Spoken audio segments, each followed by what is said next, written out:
শাহিন রাফি যে পরিমাণ চাপাবাজি শুরু করছে, আর রাফি কিন্তু মাদ্রাসার ছাত্র। এই যা ভাই ধনী ভাই কিন্তু মাদ্রাসার ছাত্র। হ্যাঁ, আমরা সবাই মাদ্রাসার ছাত্র, কিন্তু আমরা তো মাদ্রাসার ছাত্র বলতে মাদ্রাসায় পড়াশোনা করছি, বাপ মায় পড়াইছে। মাদ্রাসায় পড়ছি 3-4 বছর মনে হয় পড়ছিলাম সবাই সবাই আমরা যারা মুসলমান আছি পড়তে পারি না ভাই, ভাগ্য খারাপ ভাই, পড়তে পারি না, বাড়ির চোটে বলাইছিলাম, এমন বাড়ি দিতে কপালের মধ্যে হুজুরে। আরেকটা কথা বলি তুফান ভাই, আপনারা জাহিদ হাসানকে নিয়ে যে কথা বলতেছেন, জাহিদ হাসান কিন্তু শেষ বয়সে এসে এমন একটা কথা বলবে, সে কথা বলাতে তার মানদণ্ড, তার অভিনয়ের মানদণ্ড, তার বুদ্ধিমত্তার মানদণ্ড ঠুস করে মাটিতে পড়ে গেল।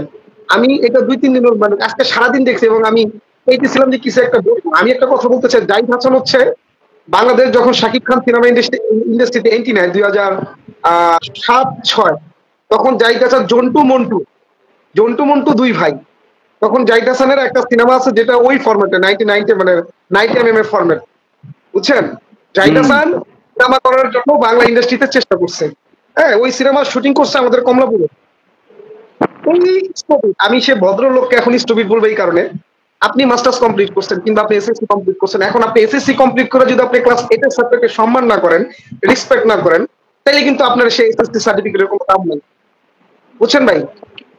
কিন্তু 2006 সালে আপনার চন্টু মন্টু বা কেন্টু মন্টু একটা নাম আছে, মিন্টু টুন্টু একটা নাম, একটা সিনেমা করছিল। সেই সিনেমাটা অফিসার হল থেকে মাত্র 3 দিনে নামায় দিছে। আমি তখন সিনেমা দেখি, তখন সিনেমাটির মূল্য ছিল 25 টাকা। তখন আর এই স্টপিটার সিনেমায় চান্স পায়নি, বুঝছেন? তো কেন পায় নাই? ওই তখন তো আমাদের দেশে সবাই তারকা, আমরা কিন্তু কাউকে ফালাই দিতে পারবো না। আপনি যদি রুবেল বলেন, আলেকজান্ডার বউ বলেন, তারপর যারা জনি ভাই আমার এক্ষেত্রে আমার বক্তব্যটা হলো যে জাহিদ ভাইকে দিয়ে যে কথাটা বলানো হয়েছে, উনার কানে লাগে মেগাস্টার বিষয় শব্দটা, এটা জাহিদ ভাই নিজে বলছে নাকি তাকে দিয়ে বলানো হয়েছে? বিষয়টি হলো এটা। আমি বলি মেগাস্টার সম্বন্ধে একটা শব্দ বলি। আমি একটা কমেন্ট করছি এক জায়গায়, আমার কয়েকজন বাস দিছে। আমি বলছি যে শাহরুখ খান, সরি রজনীকান্ত জাহিদ হাসানের প্রথম বাপ, অমিতাভ বচ্চন দ্বিতীয় বাপ, শাহরুখ খান তৃতীয় বাপ, সালমান খান চতুর্থ বাপ, আমির খান পঞ্চম বাপ, শাকিব খান ষষ্ঠ বাপ। ও 7 নম্বর বাপে মানতে পারতেছে না, এই জন্য বলছে মেগাস্টার কানে বাজে। কথা বলছেন, ওর আসলে বাপ এরকম অনেকগুলা। ও যদি সিনেমা ইন্ডাস্ট্রি কিংবা মিডিয়াতে থাকে, ওর কি জ্ঞান নাই মেগাস্টার কাকে বলে? প্রথমে একটা নায়ক যদি 3-4টা ছবি করে সুপারহিট হয়, তাকে বলে স্টার। যখন একটা নায়ক রূপে নির্ভরশীলতা দর্শক একটা তৈরি হয়, তাকে বলে সুপারস্টার। আর যখন সে অপ্রতিরোধ্য হয়ে যায়, তখন তাকে বলা হয় মেগাস্টার। এটাই তো একটা নায়ক এস্টাবলিশ, এইভাবেই তো একটা নায়ক তৈরি হয়, স্টার, সুপারস্টার, মেগাস্টার। মেগাস্টারের পরে তার কোনো মানে প্রতিরোধ কোনো রাস্তা থাকে না, তাকে কাবু করব বা কেউ তাকে ট্যাগেল দিবে এরকম কোনো রাস্তা থাকে না। আর তখনই এরকম কুকুরগুলা ঘেউ গো ঘেউ গো ঘেউ গো করে, কারণ এই ছুঁইতেও পারে না, খাইতেও পারে না। এরা বাংলাদেশের সুচিল বুদ্ধিজীবী। আমার কথা বলছি, জাহিদ খান এতই পারো। আর জাহিদ খানের খেপার একটা কারণ আছে, মেড ইন বাংলাদেশ কিন্তু জাহিদ খানের সিনেমা, আপনি জানেন সেটা। ও কিন্তু বলছে যে তাণ্ডবকে আলাদা ভাবে দেখা হইতেছে, ও সরাসরি বলতে পারতেছে না চোরকি আলফাই তাণ্ডব মেড ইন বাংলাদেশ মাইরা দিছে, কারণ ওইখানে তো পা চাটে। এটা হচ্ছে ওইখানের পা চাটা।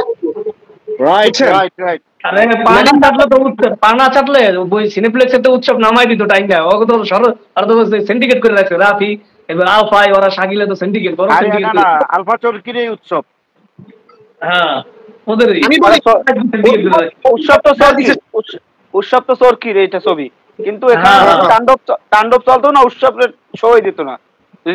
তাণ্ডব চলতো, এখন তাণ্ডব চল না, এখন বাধ্য হয়ে দিচ্ছে সব সৌদি আরব উৎসব। না না না ভাই, বাংলাদেশের প্রত্যেকটা সিনেমায় চলুক, এই নিয়ে আমাদের কোনো মাথা কামা নেই।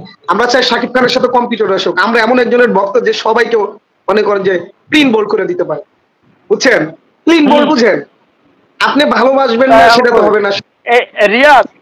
রিয়াজ বলো, এই যে গল্পটা কইলাম যে জাহিদ এমন থাবর দিচ্ছে দাঁত পড়ে গেছে, সেই রিয়াজ আবার টাকা দিয়ে এই যে কয় প্রচার করবা না এই বিষয়টা, তাহলে বোঝো সাকিব খানের সাথে তাল না পড়ে গিয়ে ওই সমস্ত নাটক ছবি করছে। তখন সাকিব খানের জনপ্রিয়তার কাছে হেরে যাই ওই সমস্ত ছবি করছে, জানে থাবর দেয় জাহিদ রিয়াজের মতো নায়ক হয়ে। রিয়াজ তো একসময় জনপ্রিয় ছিল নাকি? একজন ভিলেনে যদি রিয়াজকে থাবর দেয় সেটা মানা যায়, কিন্তু জাহিদ তো এরকম ভাবে থাবর দেয়, সেটা একটু খটকা না বিষয়টা?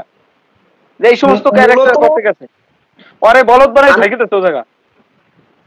মাহফুজে আসছে বলদ বানাই ছেড়েতেছে ও জায়গা। শুনেন, জাহিদ হাসান যে সময় এসে কথাটা বলছে, একবার লেখছে রুবেল সবসময় বলে আগে 1400 হল ছিল এখন নেই কেন। ভাই এইসব স্টুপিড গুলার আমার সামনে আইতে কেন? এখন 1400 হল, বাংলাদেশে 18 কোটি ফোন আছে, 18 কোটি সিনেমা হল আমাদের হাতে। হ্যাঁ, 1400 হল ছিল তখন তুমি আর যা চালাইতো তাই দেখতো।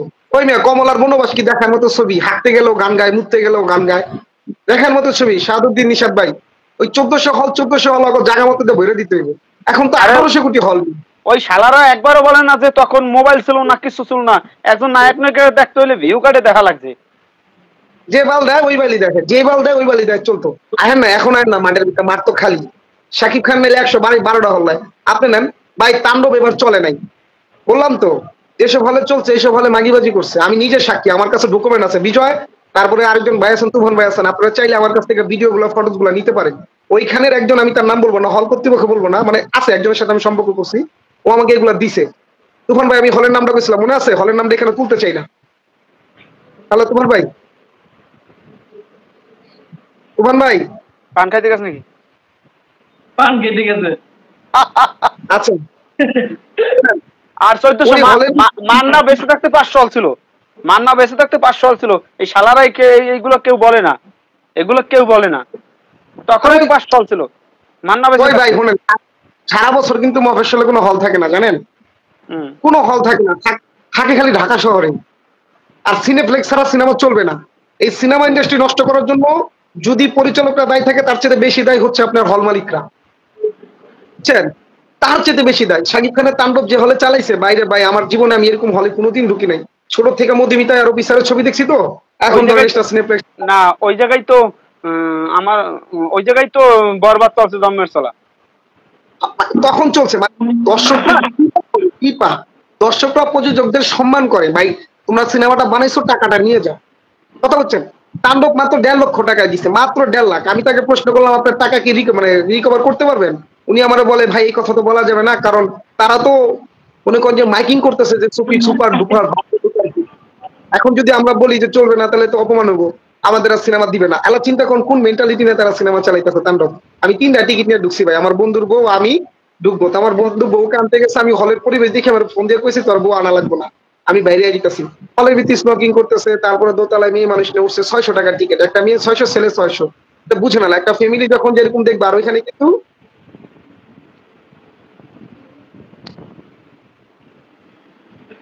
ভাই এবার বোকা ঢোকা দিয়ে না, ভাইয়ের পেশটা নষ্ট হবে। আমাদের সামনে ভাই এই কথাগুলো বলে না, এগুলো সব রোহিঙ্গা ইউটিউবার গুলোই বলে। এই কথাগুলো আমাদের সামনে বলে না যে 1400 হল ছিল, আমাদের সামনে বল না। আমরা যখন ইন্টারভিউ নিই বা কথা বলি, তখন এগুলো কেউ বলে না। আর আমাদের সাকিবিয়ানদের ভিতরে কিছু লোককে দেখলাম, বুঝছেন, কিছু লোককে দেখলাম যারা মানে আমার কথা সবাইকে ভালোবাসি আমি। ভাই মিশর জায়গায় যদি আলেকজান্ডার বউ থাকতেন, কিংবা রুবেলও থাকতেন, কিংবা জায়েদ খানও থাকতেন, অ্যাকসেপ্টেড। হিরো আলম থাকলেও অ্যাকসেপ্টেড, বুঝছেন? কিন্তু ওরে ঢুকাইছে কি লেগে আমি আপনাকে বলি। ওই শাকিব খানের মনে করেন যে শিডিউল পাবে না। শাকিব তো চালাক মানুষ, দেখেন না তাণ্ডব তো করতে পারে কিনা, তুফান তো করতে পারে কিনা। তাণ্ডব জীবনে হবে না, তুফান হইতে পারে কিন্তু তাণ্ডব জীবনে হবে না। তুফানের জন্য একটা আগ্রহ আছে, তুফানের জন্য আগ্রহ আছে মানুষের। আগ্রহ থাকলে তো না, রাহেন রাফি যে পরিমাণ চাপাবাজি শুরু করছে, ওর চাপাবাজি তুফান তো সাকিব ইয়ানটা চালাইছে। তুফান কি রাহেন রাফির গল্পে চলছে? তুফান চলছে সাকিব ইয়ানকে ধাক্কায়, সাকিব ইয়ানকে আওয়াজে। তুফানও খাইতো না মার্কেটে। তুফানে কি করবো? হাফ টাইমে কি দেখাইছে তুফানে? তুফানে হাফ টাইমে কি দেখাইছে? মানুষদের দেখবে এরকম কিচ্ছু নাই ভাই, বললাম তো। ওর তুফানে হাফ টাইমে রাফি কি দেখাইছে আমাকে? তুফানে কিছুই দেখায় নাই। হাফ টাইমে দেখাই নাই কিছু, একদম জোকারি মাকারি হয়, জোকারি মোকারি শুরু করছে। প্ল্যানই রয়েছে সাকিব খানের নামটা নষ্ট করে দিব, সাকিব খান পেজ গুলো সব খেয়ে দিয়ে ডাউন করে দিব, যাতে সাকিব খানকে নিয়ে কথা বলার মনোবল সবাই হারাই ফেলে, সাকিব খান যাতে ডাউন হয়ে যায়। আর প্ল্যানই একটা, সোজা কথা বলে দিই আজকে, প্ল্যানই একটা, সাকিব খানকে ডাউন করে দিব। আর যত রকমের চেষ্টা আছে সব চালাইতেছে আর সাকিব, এই দুইটা লোক। আর সাথে একটা গালা আমি কই এই যে জাহিদ ভাইরে নিয়ে গালাগালি করা লাগবে এমনি পাগল বগল ওইটা না না গালাগালি দরকার নাই, গালাগালি পেজে ইফেক্ট করে দরকার নাই, পেজে ইফেক্ট করে দরকার নাই। আমি কই পেজে ইফেক্ট করুক না করুক, কিন্তু গালাগালি দেবে তাহলে এই যে মায়েরা তুলগে বা পিছিয়ে তুলগে না না ওগুলো কথা বলতে দরকার নাই, এগুলো মানুষ খারাপ বলে, এগুলো আমাদের মানুষে অনেকে আমাদের সাকিব খানের এই বদনামটা দেয় যে গালাগালি করে, এটি ঠিক না, এটি দরকার নাই, গালাগালির দরকার নাই।